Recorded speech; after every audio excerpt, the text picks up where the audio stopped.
into the online broadcast network, AfterBuzz TV. Over 20 million weekly downloads in over 150 countries, and your number one source for after-show entertainment.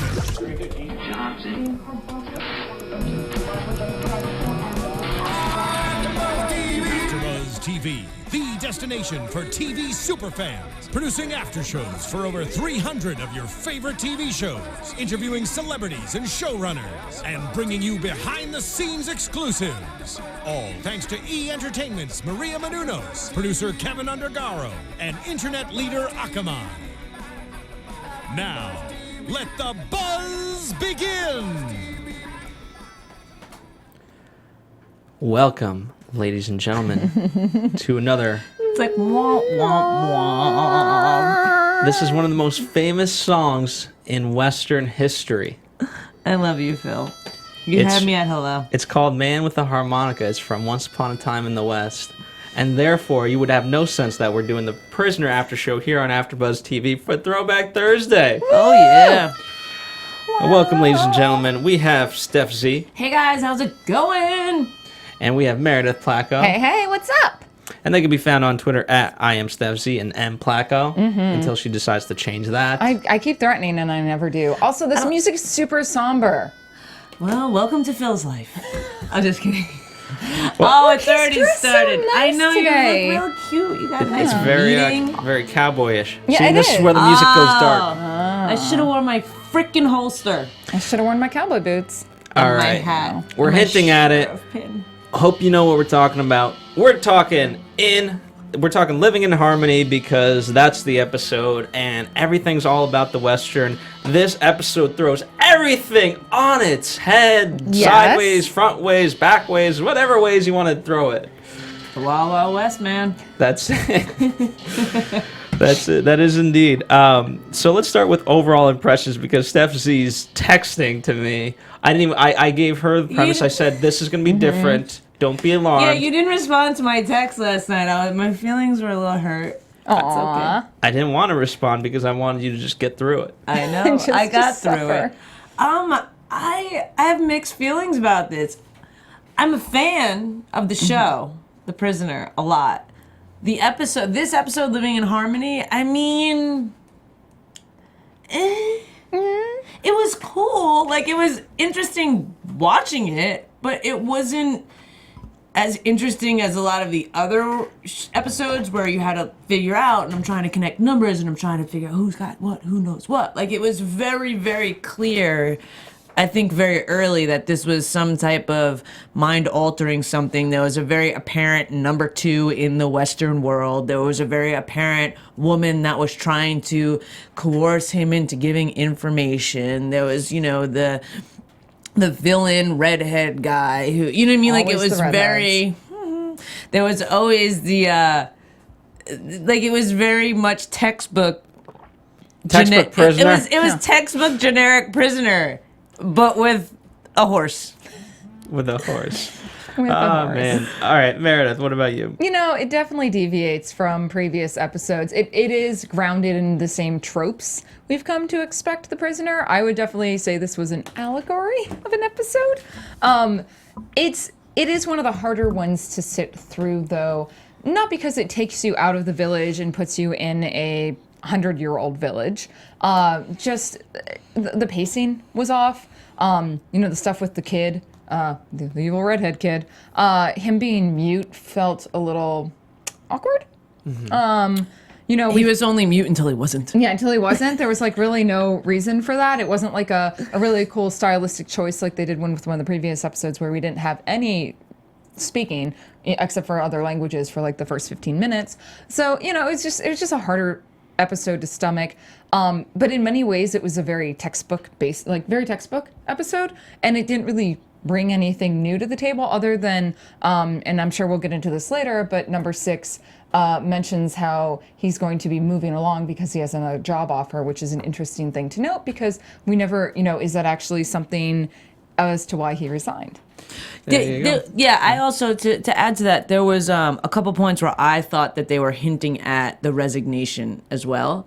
So again, you could tell that this was trying to be some sort of dream sequence or mind-altering sequence to get him to say it because he felt like maybe he wasn't in the village. But also to me, it was interesting that we saw a lot of things in this episode that we never see. We see number 6 drinking.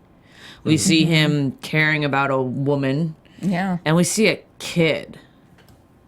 Yeah. He's not really a kid. He's just the kid. No, But we he's see not a child. No, we see There's a a kid. child. Oh, yes. Yes. In like, that is true. after a draw scene, which draws so fun. I wish that's how people solve their problems these days. Bang, Go bang. outside. Who's got the quicker hands? I have a funny story about that We one. could just do a draw off, like an Yeah. art drawing off. That would be hilarious. That would can be a draw the hilarious gun the skit. fastest. Yeah, see people like two Yeah. people walking up to each other and they whip out their pen. Fair enough. I love that. All Let's right. do that. We're from now doing on. that. We're creating that game. That is how we're going to And then settle we'll bring all it the on Shark disputes. Tank. Oh my God, yes. Full circle. All right, you guys settle that on Instagram, why don't you? Oh, we will? I'm going to draw. Here's what I like. I mean, for me, I actually like this. I love westerns. The only thing that that wasn't for me was you know it's very boxed, right? Because it's TV, it's 4x3, whereas westerns are so landscape. So I was missing that element of it. But other than that, I love westerns, and I got into this episode, and I get it. love you. Overall, it's simple. It's simple. It's one of those things. It is in that way, but you know, it did start the genre of telefantasy, right? And I want to talk about that in one moment. But it's here's the thing. It's an episode very much. In my overview, there's debate on who really came up with the idea. Was it McGoohan? Was it someone else? But it just feels like you know those sitcom episodes that they always go to Hawaii or they go on spring break. Yeah. And why do they do that? Well, it's because the producers just want to go on spring Yeah. break. That's what. And they just want to make a Right. western, and they did, and it's great. Yeah, fine. I'm with you. I get it. Well, okay, so it's interesting you say that you attribute this to the start of the telefantasy series, though Star Trek Original Series started in 66. But they didn't do it. Right, so the way I'm defining telefantasy, it's when you take a set of characters from a particular genre and reshuffle those same characters into a different thing. So there's a picture we have of, Fair ironically, enough. Boy Meets World, of all things, Yeah. right? And for those of you unfamiliar, it's a story about a boy growing up, you know, through high school and so on and so forth. And they take the same characters, give them slightly different names, and throw them into World War II time era, and they have to deal with the same problems, But just in a different- 1940s. Okay, fair enough, because I'm not as well versed in TOS as I am TNG, and obviously in TNG they have like the weird holodeck episodes or where Q makes them think that they're part of a Robin Hood scenario. So okay, I get that. I can concede to that. That's pretty rad though, because I love the weird telefantasy episodes. Yeah, and historically they're supposed to be lighter, right? Yeah. They're not supposed to be. I mean, this is as dark as they get. The other, Right. you know, the other ones are supposed to be light and make fun of the genre itself.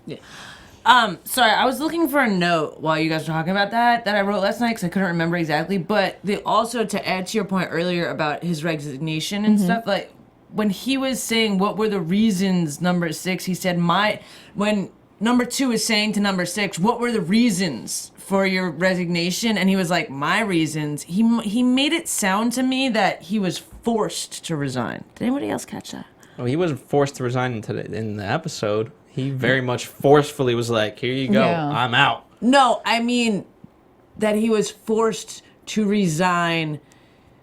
From a societal standpoint, No, but you know how sometimes in big corporations something happens and it's like, you need to resign or else we're going to expose XYZ and ruin your life. Well, And this is like the second or third time I've had that note that something alluded to the fact that he didn't resign on all of his own accord. But I've always maintained that there was something that's happened behind the scenes that he like it kind of forced his hand. Yeah. I felt like he wanted to resign, but he wanted to resign because of something he knew or saw, or you know, he just couldn't deal with whatever was happening anymore. See, But I almost felt like he's forced to resign because he was told to as resign. if maybe he was taking the heat for something, like a sacrificial lamb.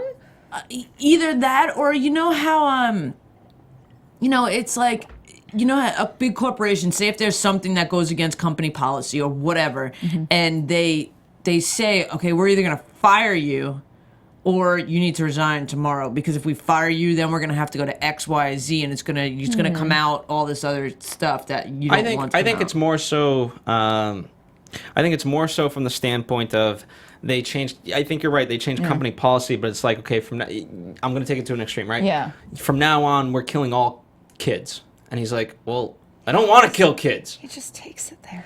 I'm giving the most brutal example because makes me worry about your dogs. No, because I'm saying, okay, I would say we all agree that killing kids is not good. So therefore, if that was the company policy, you'd be like, well, no way, I'm out. Huh. No way I'm doing that. Here's my resignation. Gone. Fair enough. But then he also says, to the sheriff, well, not to the sheriff, excuse me, to the judge, he's like, well, I'm moving on. I have another offer. So it makes me wonder, did he quit because he was forced to resign, or did he get a better offer? Maybe he is a double spy. I don't know. Ooh, I like the double spy.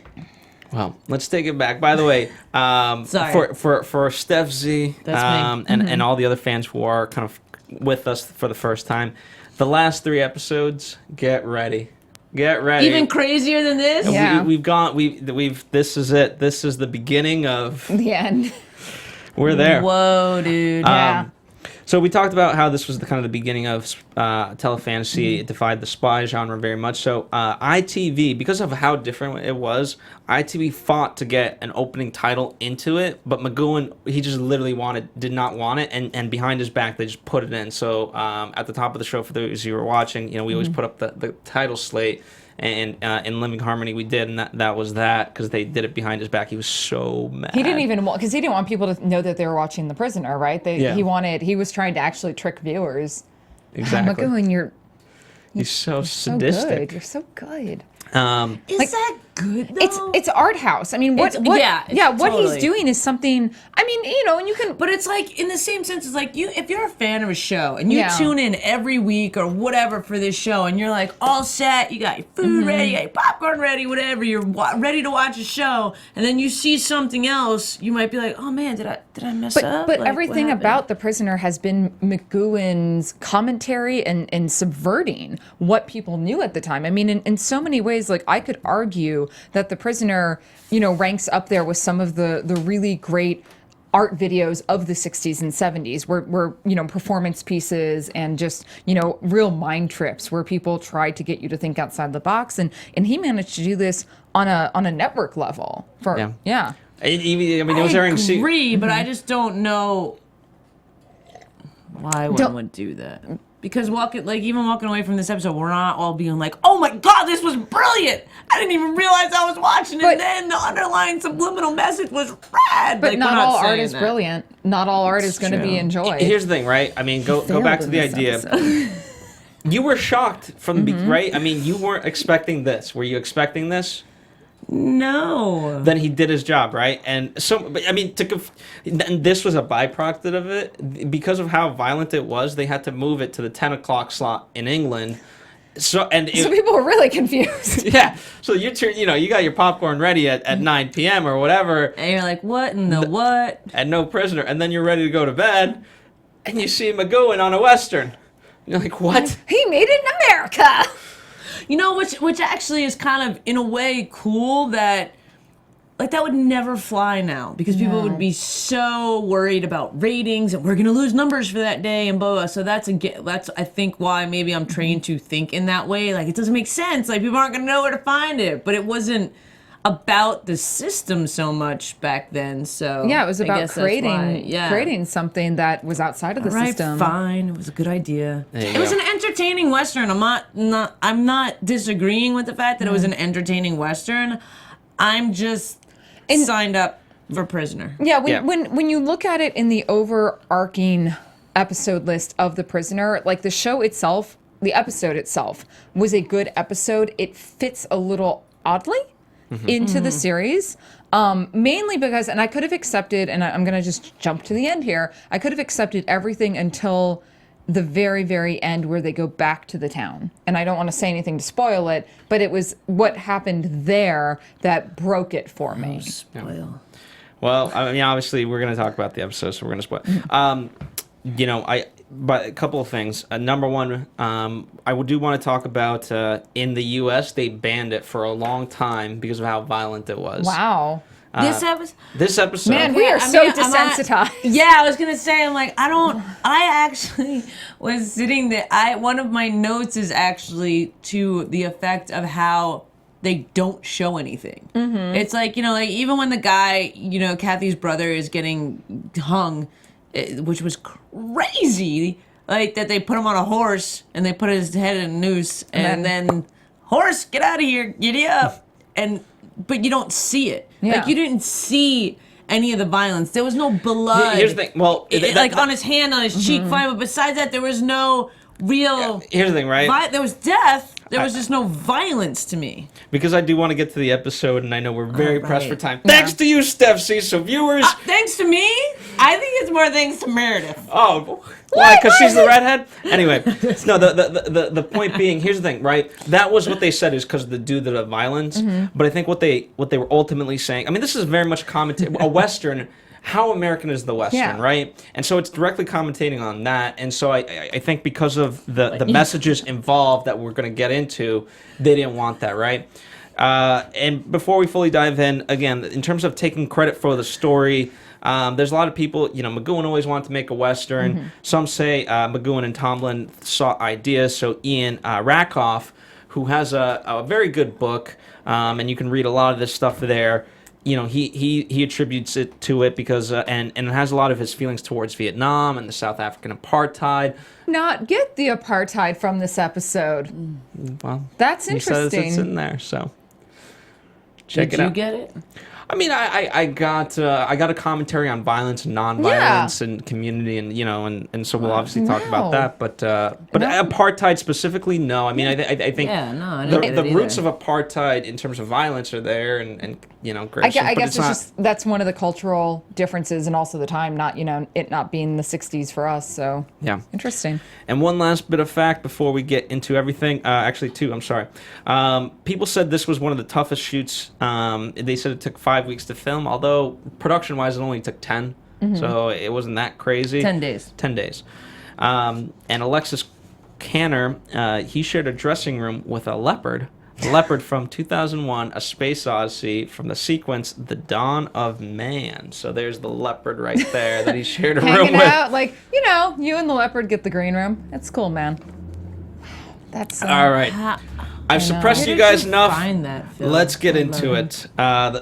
We've kind of talked about there's a picture we have, right, of the opening. Senor. There's Senor, right? So it's very much he resigns and he wakes up in an unknown place. So much so that there's someone telling him, "You'll find out, Senor. It's not wise to ask." And it's very much like the village's arrival. The opening. It completely mirrors the entire thing, and it's meant to. Yeah. Yeah, I think we agree on that. That's why you don't need the title, because if you should get it, like, right off the bat. I think that's why McGoohan fought to not have the title card, because he wanted, there's commentary. Yeah, and obviously you guys got the irony of harmony and it being called harmony. Yes.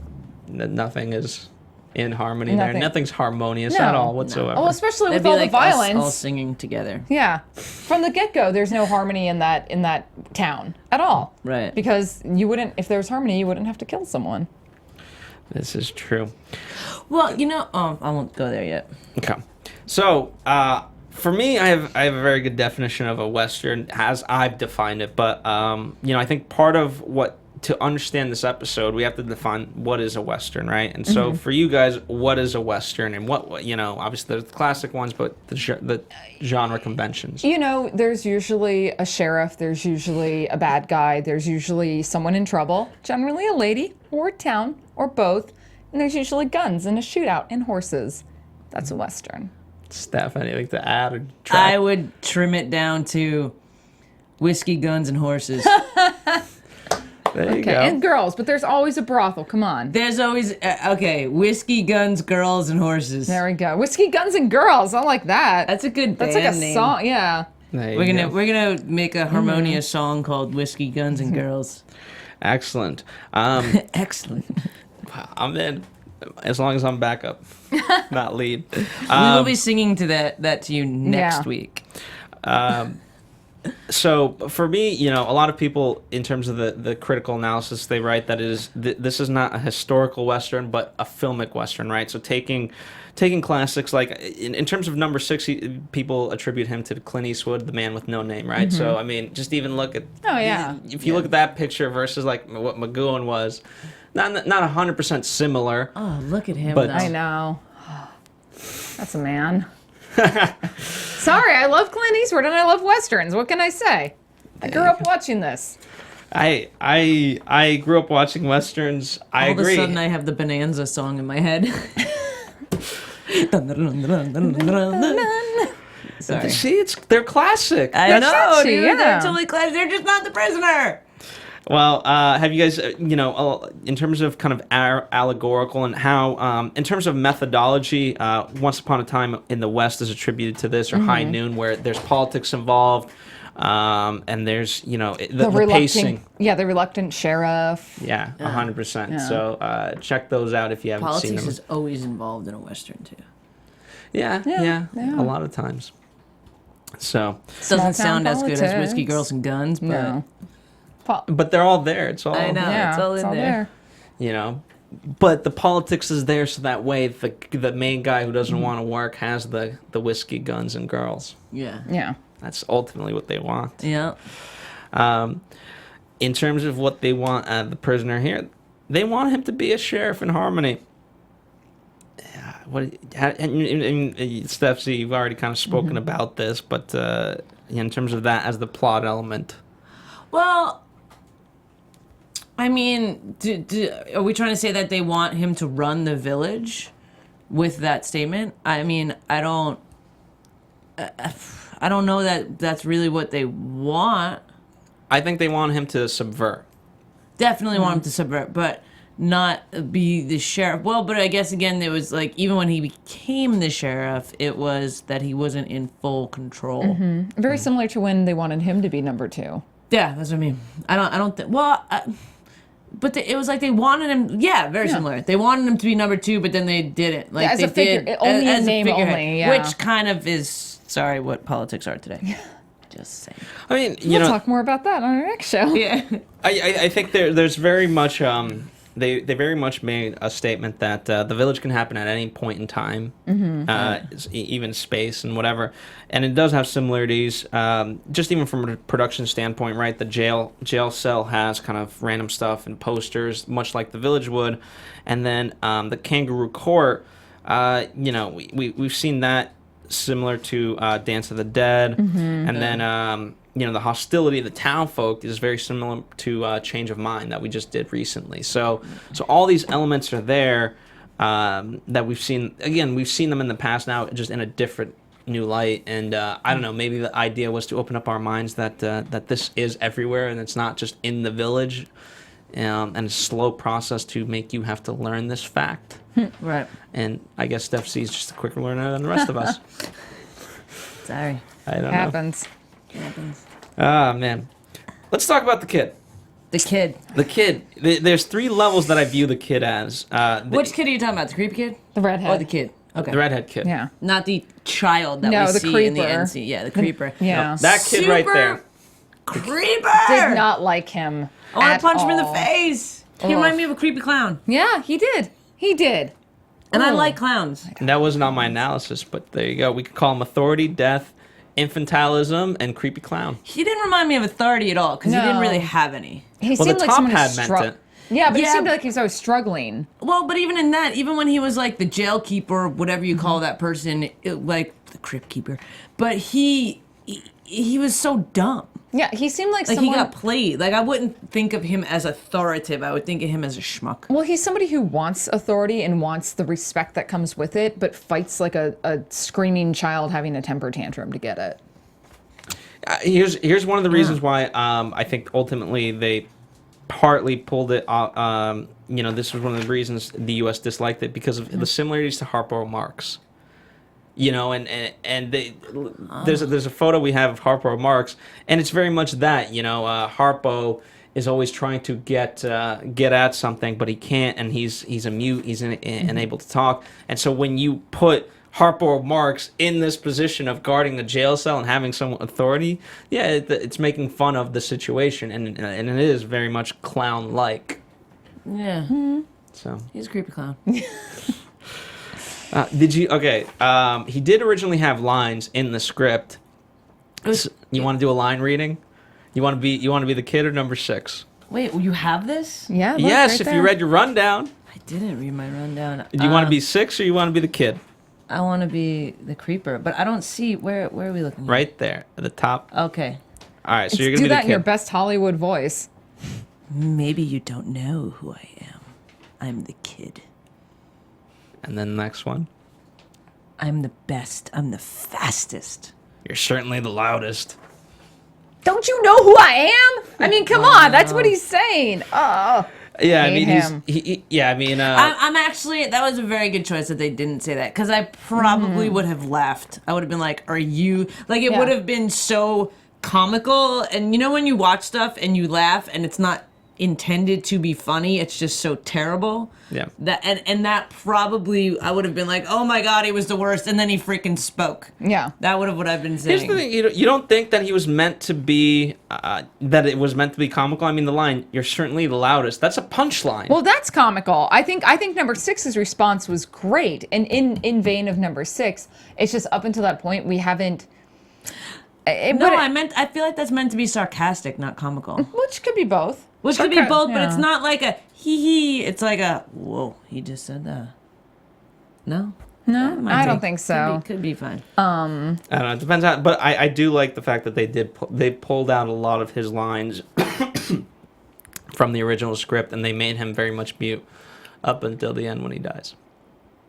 I don't know. Creeper. I just didn't. It was just, and yeah. who, I mean, come on.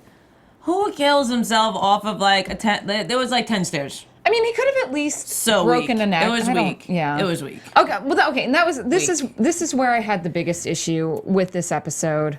And can I go there yet? Can I go there yet? 'Cause We're talking about the kid. going to the reality. Yeah, well, okay. Alright. So it was fine when they pulled number 6 out of the situation. That was great. That was good. His disorientation. I love the whole thing with the cardboard cutouts. That was wonderful. Him going to confront to the kid and the woman. Great scene. And even her reaction where it's kind of like, oh, somebody got into this a little too deep, which I thought was a great commentary on the woman, because it seemed like she really did fall in love with number 6. But then out of nowhere, creepy redhead is like, oh, I really loved the woman the whole time. And then they go back to the fake Western set, and he just acts like, okay, so here's the thing. As it was established, number 6 was the one that was put into this world. The others were just kind of providing voiceover. They were not also immersed into this world through drug They were therapy. cardboard cutouts. Yeah, it was just their voices. So how unhinged was the kid that he felt that he was also part of this world, even though he didn't have any of the corruption or the mind control to make him part of it. Like, it was just, that was so unbelievable to me, and that was where my real issue with this episode, where it finally broke for me. I'm like, it wasn't coming. It wasn't established. I didn't feel No. like it had any place being there. It was a little weak, yeah. Well, this was He's our first. definitely not Billy the Kid. This was our first dive into cyberpunk, and they didn't know what computers were at Good the man. time. Good and- man and for so noting on. that. So hey, I give him credit for Yeah. trying. I definitely give him credit for trying, but I do agree with Meredith in the fact that crossover was like, but wait, number 6 can make that distinction, and he was the one in it, and now he's just... But here's what you have to understand, right? His mind is number 6's mind is way stronger. We've established that, if nothing else, in Totally. Yeah. the past episodes. Whereas the kid, I mean, in the fantasy itself, and granted he was playing a role, right? Right. But he was just a voice. He wasn't immersed into it. So I guess for me, the break, his psychological break was not grounded enough for me to accept that as a viewer, because unless he was also immersed in that world, not just like us sitting around a table providing voiceover to characters essentially in a video game. But in essence, was it meant to be that? Because considering he is almost the pawn to number 2 and does whatever number 2 says. That he's that weak. Oh, do you think number 2 told him to go kill himself?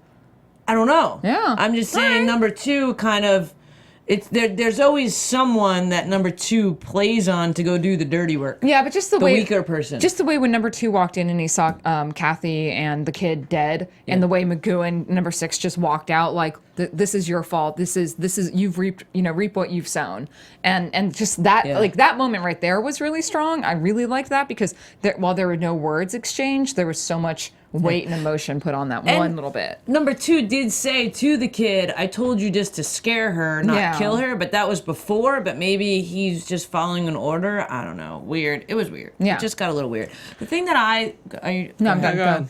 The thing that I feel like I want to touch upon, and I know it could be a very long conversation, but we can just touch upon it, is the fact that number 6, when he was the sheriff, he did not want to wear a gun. And I feel like that's a huge thing that, even in today with all this gun violence that we have, and you look at these other countries that the police or the law enforcement don't wear guns, and what happens as opposed to when they do. Yeah, I mean, so let's talk about that. I mean, I think that's one of the very key things of why the U.S. didn't necessarily want it, right? But ironically, here's Batman, right?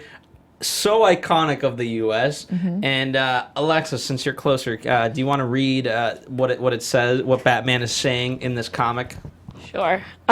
This is the weapon of the enemy. We do not need it. We will not use it. A gun is a coward's weapon, a liar's weapon.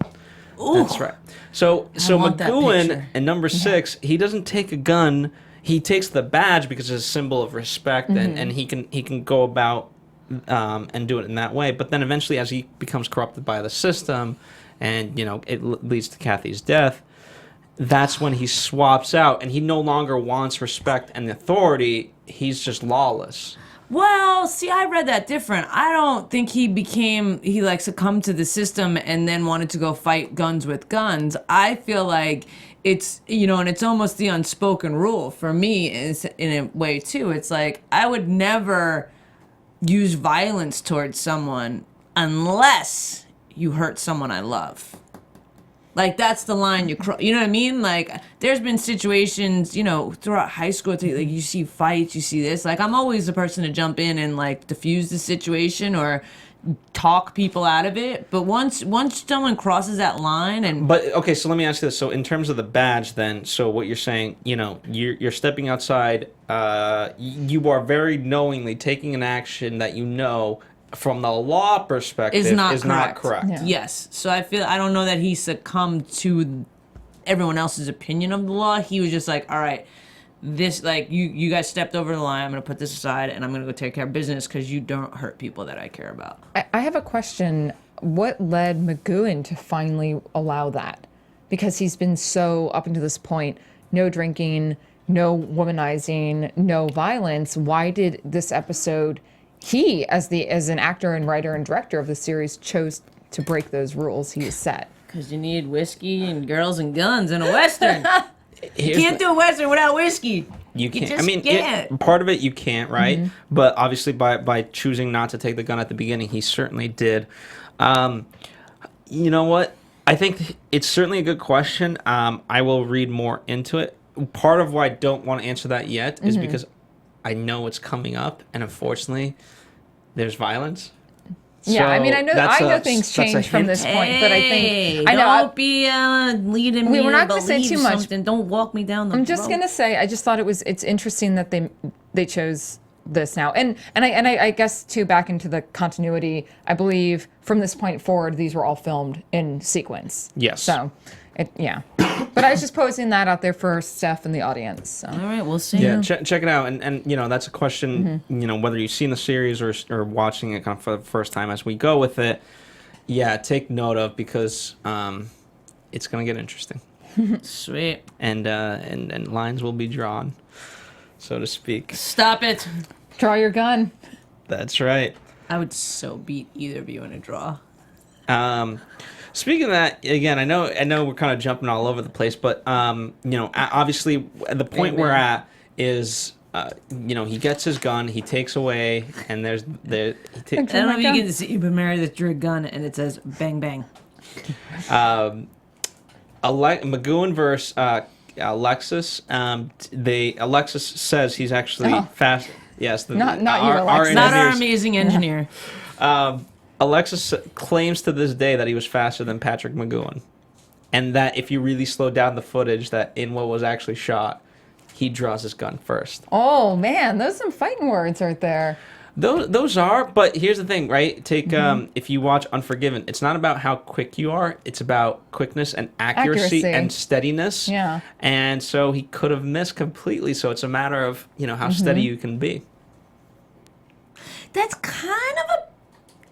kind of annoys me. In what way? How? I mean, It annoys me in the way of it's clear number 6 had to win that for the show. For him to be like, But in any Western TV or movie, the hero has to win. that's what I'm saying. So for Yeah. him to be years later be Yeah. like, but I was still faster. Yeah. Wait. Just wanted Sounds a little he just wet had to for whip me. it out and just prove his point. You know how people It's can like get. like two dudes like. Yeah. I It's don't what know. it is. I feel like it's what it is. unnecessary. It Just is saying. unnecessary, actually. Because I don't think people are really walking away like, oh, McGoohan is faster than Alexis. Like, it's a show. one fan probably said that to him at a Come on. convention, and he got upset about it. Is it the red hair? Is that what makes him mad? I don't know. This is dyed. I'm naturally a blonde. I actually hide really? I hide my dumbness for evilness. Whoa, Yeah. smart. okay, there you go. We a couple of let's talk about Kathy because we skipped around on her a little bit. So let's go back to her. There's a photo of her that we have in the Western So Saloon. fantastic. Yeah, I mean, obviously, completely completely different as number 22 versus the picture that we have here. I have a picture dressed like that. That's amazing. There you go. So, how did you guys feel about her? I mean, she was quick to fall in love with number 6. Obviously, it made sense perhaps in the Western, but outside the village. I thought she was one of, it's been a while that we haven't really had a dynamic female like this in a while. Like, she falls into the tropes of falling for the lead. I get that, but I liked her a lot. I thought she was, Prisoner is known for having really great female characters. It's something I've talked about many a times, especially given the time period it aired. Well, maybe she fell into a more typical trope of the time that you'd expect. But I felt because of it being a Western, she had to follow those tropes. I mean, she was playing a part. That was a script she was reading. What I found fascinating was how deep she got into it, that she fell in love with the number 6 of the Western world and how it affected her in the real world. And I thought that was I thought it was a good commentary. Because at that time, we haven't seen anything like this. Now, we can dismiss it and be like, oh, that's so stereotypical. But at the time, I thought, given in context, I liked it. Right? Yeah, I would agree. Yeah, I loved her. I was very sad. I know. I wanted to give her a hug. There's a photo we have of the death scene, which I thought was I thought was pretty brilliant. Just in terms of how it looks and that it's very Western, right? And so there's McGoohan. There's 2 crosses. He's in the middle of it all, and so he sits. You know what, Steph Z? You are a big distraction. No, we have to share this with the class. Come on, dude. Steph will tweet this out, I promise you. We're going to Instagram out a photo of Steph Z Cosplaying. looking like Kathy. Yes, okay? Kathy. Yeah. So this took about 30 seconds worth of Steph Z's time, so that's why she zoned out. I did. I'm sorry. I wanted to bring it up. It's pretty fantastic, guys. I assure you, it was worth it. I promise I don't want this after show derailed, much like the prisoners going in a complete different direction. No, I think gonna stay no, course. no, We are, but they part of the chorus is falling in love with the derailment. much like this episode being a lighthearted, fun tele-fantasy, this episode of the Prisoner podcast is a little Well, I didn't say the lighthearted. prisoner was lighthearted. I think telefantasies in general are lighthearted. This was not. It led know. to 2 people's deaths. For the Prisoner, that is pretty lighthearted, Phil. Okay, yeah. What she said. There you go. I agree. Anything else that you guys want to touch on? Because I think overall we covered a lot of this. Yeah. But we, even though we went every which way, which is fine. No, I mean, now I'm excited for what's next because you guys are making me think that it's just going to keep getting crazier and crazier. I'm gonna take the next 10 seconds and give a spoiler. Okay? No, I don't want to listen then. So don't listen. Okay, turning out. All right, so anybody who doesn't want to listen, close your ears. Be ready for Alexis Connor to be back in the final episode. Done. Spoiler That's it. over. Done. Oh, good. Good. I didn't hear. Yeah. Be ready for something, but I didn't hear what it was. So that's about it. Anything? Sweet. Again, I think if you really like westerns, I think you can get into this episode, and there's a lot there for you. It's entertaining yeah, and it's it well is. done. It's not like there's inconsistencies. You know what I mean? Like, it's well done. I like at the end how everything is like cardboard cutouts and it. Which, by the way, I think like it is a commentary. A lot of people attribute that as a commentary to actual westerns because there's various characters that are more that might as well just be considered Or, literally cutouts. the town. I was actually shocked that they didn't have the town blow over at some point because they were just Yeah. like facades Yeah. built on top of buildings. So, Who knew that was right next to the village?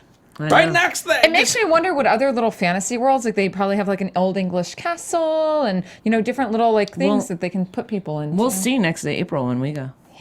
Yeah, we'll find it. We'll give a whole Periscope tour. There you go. Oh yeah, do people still use Periscope? Is that still a Heck yeah. thing? Well, Yeah. hopefully by next April 2016 they still do. Who knows? We'll figure out a way. All right, so that's it for Living in Harmony. Thank you guys for always joining us. If you haven't already done so, subscribe, rate, comment, and the number one thing that you can honestly do is just tell a friend. That way you're introducing them to Prisoner if they're not already introduced, and of course you're exposing them to us, which we appreciate. Yes. Yes. At the end of the day, we are nothing without you. We are just a number. We're just numbers. We're just numbers without a village. We're just ISOs. We're villageless. Next week we'll be doing The Girl Who Was Death. Then after that, Once Upon a Time and Fallout. 3 left. Can you believe it? Only 3 left. We thought the Three. day would never come, I like it. but we're three away from completion. So there you have it. As always, we've mentioned a lot of social media, so you can chat with us there. Steph Z. You guys can keep the conversation going with me at IAMSTEFZ. Thanks for watching, listening.